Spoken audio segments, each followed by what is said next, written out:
Vamos a hablar ahora de las buenas prácticas de la programación en Java y que de hecho suelen ser aplicables en gran mayoría de los lenguajes de programación. Así que lo que aprendas durante esta clase y por supuesto a lo largo del curso lo vas a poder utilizar tanto en Java como en muchos otros lenguajes.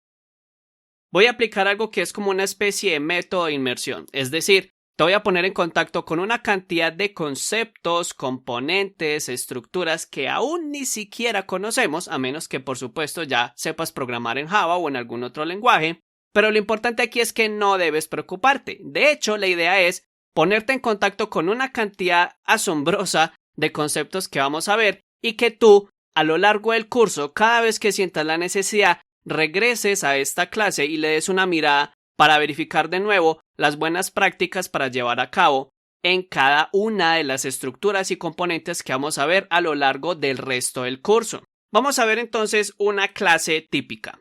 En realidad no es tan típica, tiene ya sus atributos, tiene métodos, etc. No te preocupes. A lo largo del curso vamos a ver atributos, métodos, variables, constructores, clases, paquetes, etc. Te voy a mencionar cada una de estas prácticas para que las tengas en tu cabeza, las vayas interiorizando y cuando lleguemos a la clase sobre métodos recuerdes, esto es un método y se debe nombrar así. Vamos entonces a comenzar. De entrada, lo primero que hay que aclarar es, en Java, todo son clases. Esto es una clase y la clase se llama buenas prácticas. Y una buena práctica para nombrar clases es que la primera letra es en mayúscula y cada palabra que separa el nombre de esa clase empieza con mayúscula. Adicionalmente, el nombre de la clase debe coincidir exactamente con el nombre del archivo. Así que si cambias el nombre de la clase, debes cambiar el nombre del archivo. Vamos ahora con las variables y los atributos en general. Las normas que se aplican para las variables se aplican también para los atributos. Esto es un atributo. Los atributos se nombran parecido a las clases, pero la primera letra no es en mayúscula. Y hay algo interesante.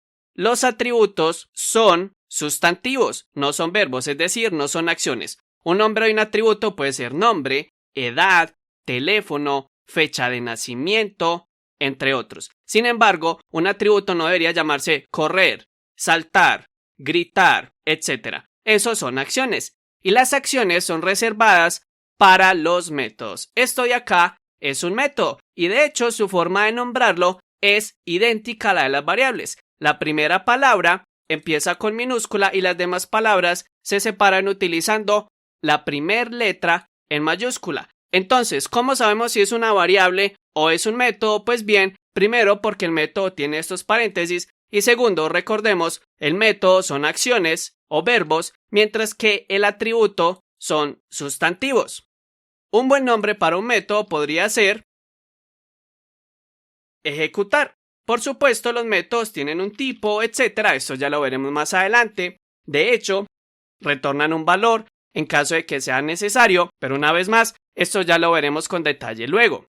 Lo importante es que recordemos que los métodos son entonces verbos o acciones, mientras que los atributos son simplemente sustantivos. Edad, nombre. Finalmente, tenemos además algo que se conoce como constructores, que son como una especie particular de métodos, pero que nos ayudan a crear instancias de las clases. Y deben tener el mismo nombre de la clase, exactamente el mismo nombre. De hecho, los constructores no tienen tipo de retorno como puede suceder con los métodos, pero de nuevo, esto ya lo vamos a ver con más detalle y con más detenimiento más adelante. Lo importante aquí son las prácticas de programación. Adicionalmente tenemos las constantes que usualmente se caracterizan por tener la palabra clave final. Las constantes, a diferencia de las variables, se nombran con todo en mayúsculas y separando las palabras con guión bajo. Finalmente, en los métodos, dentro de los paréntesis puede, más no necesariamente, como vemos acá, haber algo que se llaman parámetros. Los parámetros se les define un tipo y se les pone un nombre y el nombre cumple exactamente las mismas reglas que tienen las variables, es decir, se puede poner empezando con minúscula y si tienen varias palabras, cada palabra se separa empezándola con mayúscula. Por supuesto, para llamar a un método, entonces, debemos poner su nombre e indicar cada uno de los parámetros que hay allí con su respectivo tipo. Vemos aquí entonces que aquí se llaman parámetros, sin embargo, cuando estamos llamando al método se les llama argumentos. Estos son los argumentos que vamos a enviar al método que recibe estos parámetros. Estos son parámetros y los que voy a poner a continuación son los argumentos.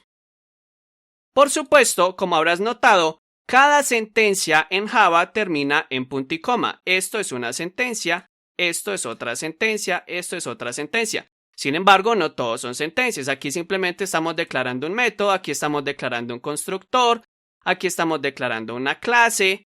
Y usualmente este tipo de estructuras como métodos, constructores y clases suelen indicar su inicio y final por medio de llave abriendo, que sería el comienzo, y por medio de llave cerrando, que sería el final. Aplica de forma similar. Lo demás, que son sentencias de código o statements, simplemente terminan con punto y coma. Muy bien, sé que te he puesto en contacto con una cantidad abrumadora de conceptos que seguramente no tienes ni idea. Eso está muy bien, es perfecto, justamente por eso estás aquí.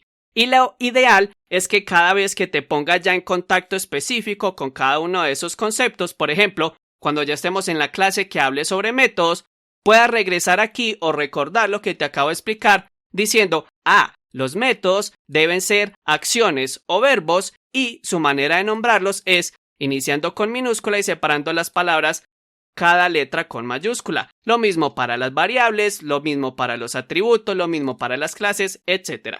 Esta será tu clase de referencia, será como tu Biblia y la que te acaba de poner en contacto con muchos de los conceptos más importantes de la programación orientada a objetos y de Java en general. ¡Nos vemos!